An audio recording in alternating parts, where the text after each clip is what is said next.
Olá, tudo bem? Bom, mais uma vez juntos para compartilhar aqui um sentimento muito precioso. Eu quero falar sobre dois tópicos, sobre reino e sobre salvação. E quero trazer aqui uma ilustração da nação de Israel. Porque o que aconteceu com a nação de Israel, o que acontece, de certa forma, é uma sombra do que já aconteceu e tem acontecido com a igreja. O texto abordado é 1 Coríntios capítulo 10, verso de número 6 e o verso de número 11. Ele diz assim: estas coisas foram-nos feitas em figuras, para que não cobicemos as coisas más, como eles cobiçaram. Verso 11. Ora, todas essas coisas lhe sobrevieram como figuras e estão escritas para aviso nosso, para quem já são chegados os fins dos séculos. Se você pegar o texto aqui que Paulo aborda no capítulo 10 de Coríntios, do versículo 1 em diante, você vai ver que ele faz claramente uma analogia da história e da experiência do povo de Israel em relação à igreja. E é muito parecido, porque o povo de Israel estava no Egito. Eles eram escravos do Egito. E nós estávamos no mundo, sob o sistema do mundo. Eles foram libertos através do Cordeiro Pascual e nós também. Eles passaram pelo Mar Vermelho, capítulo 10, que vai dizer que eles foram batizados no Mar Vermelho. E nós também fomos batizados nas águas. Eles trilharam o deserto, e quando uma pessoa se converte, ela experimenta as provas do deserto. E aí entraram finalmente na terra prometida, que é a vida abundante. Canaã não é o céu, é um tipo de vida abundante, porque lá tem 7 nações inimigas. No céu não vai ter 7 principados para você batalhar. Mas aqui vai falar que essas coisas nos sobrevieram como figuras. Então, se você me perguntar assim, o povo que saiu do Egito foi salvo? Claro que foi. Eles participaram do Cordeiro Pascual. Quantas pessoas que saíram do Egito? Vamos entender. Das que saíram do Egito, cerca de 600 mil homens. Isso mesmo. Você pode ler lá em Números, capítulo 11, verso de número 21. 600 mil homens é no mínimo 3 milhões de pessoas. Porque tem mulheres e crianças e sempre tem mais mulheres do que homens e crianças, então deve ter saído em torno de 3 milhões de pessoas. O ponto que eu quero chamar a atenção é que o pecado deles, a murmuração deles, a cobiça deles, a idolatria deles, de certa forma, também é o nosso pecado. Muito parecidos os pecados deles com os nossos. E aí você vai descobrir que no meio daquele grupo de 600, ou melhor dizendo, 3 milhões de pessoas, vencedores dos que saíram do Egito, não é dos que nasceram não, porque muitos nasceram e esses entraram na terra prometida.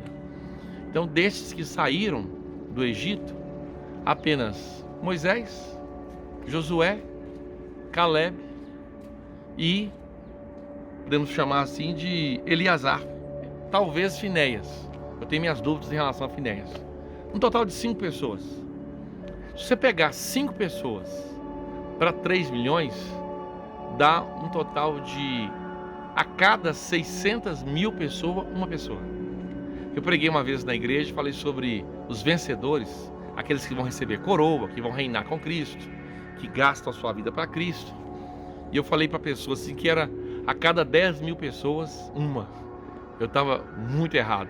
O pessoal ficou muito assustado, porque eu falei que os vencedores são aqueles que amadurecem antes, aqueles que tomam a sua cruz a cada dia, aqueles que guardam Mateus e praticam capítulo 5 todo, o capítulo 6 de Mateus e o capítulo 7. E esse pessoal é uma raridade hoje, você quase não encontra. E aí tem aqui a analogia entre essas pessoas e os vencedores também, daqueles que saíram do Egito. Claro, o Senhor não tirou o povo do Egito para fazer eles perecer no deserto e mandar eles para o inferno. Senão isso não seria salvação. Mas só que uma coisa é o galardão, outra coisa é a salvação. Claro, só recebe galardão aqueles que estão salvos. E assim, nós sabemos que a igreja participou do Cordeiro Pascual, dos pães asmos, que é a santificação, o Mar Vermelho, que é o batismo, como eu falei, o deserto, as provações, o maná, que é a palavra. Quer dizer, tudo aquilo era uma figura da realidade que a igreja iria experimentar. Bebemos água da rocha, que é, você ser revestido do Espírito Santo, Você vê que até os pecados são os mesmos. povo de Israel, assim que eles entram na terra prometida, ou melhor, aí você tem um pecado lá de Cão, não é Cão não, é Acã. E aí, assim que a igreja é introduzida, você vê também o pecado também que inicia da igreja, Ananias e Safira, e vem juízo sobre eles. Muito parecida a história do povo de Israel com a história da igreja, né?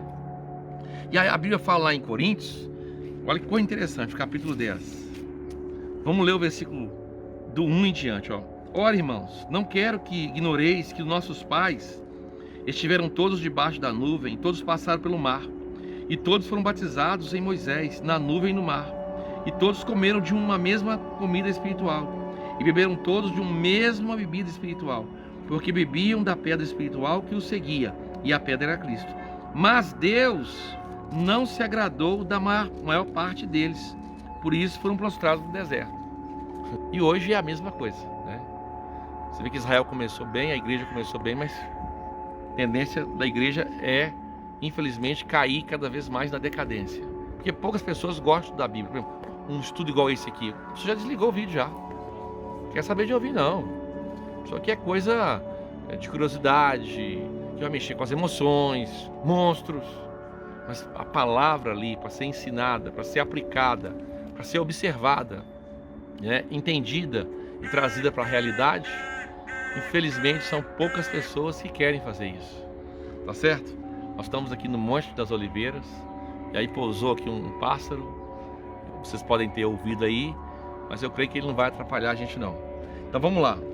Então quando nós vemos Caleb e Josué, lembramos da chamada dos vencedores que tem lá na igreja, ou nas 7 igrejas. E é interessante que a chamada ali é no singular. Diz assim, aos vencedores, não, fala ao vencedor. De cada igreja ele fala no singular, ao vencedor, ao que vencer. Quem tem ouvidos, ouça. Né? Está chamando em cada igreja um vencedor.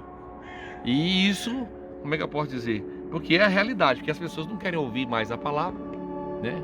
E poucos querem seguir a carreira que nos está proposta. Essa é a grande verdade, né? E aí você vai descobrir que Caleb e Josué, eles venceram porque eles perseveraram em seguir o Senhor, né? Eles são como os cristãos de Filadélfia, de Apocalipse 3:10. Eles guardam a palavra da perseverança, né? Que é Mateus capítulo 5, 6 e 7. Então, o ponto que eu quero chamar a atenção aqui é o seguinte: no Novo Testamento você tem lá 4 semeadoras, na parábola do semeador. Olha Mateus capítulo 13, Lucas capítulo 8, Marcos capítulo 4. E naquelas 4 semeaduras, apenas uma semente produz frutos, 30, 60, 100 por 1, né? Interessante, né? Então, e aí você descobre que as outras, quer dizer, 1/4 apenas é que vai florescer, né? Então hoje em dia, quando a gente tem reunião de oração na igreja, a gente conhece a realidade da igreja. Marca para você ver uma festa, churrasco, sorvete, né? Show gospel, você vai ver o tanto de gente que vai aglomerar. Mas marca para você ver oração na igreja, de madrugada. Você conhece a realidade da igreja, né? Aqueles que querem buscar o Senhor.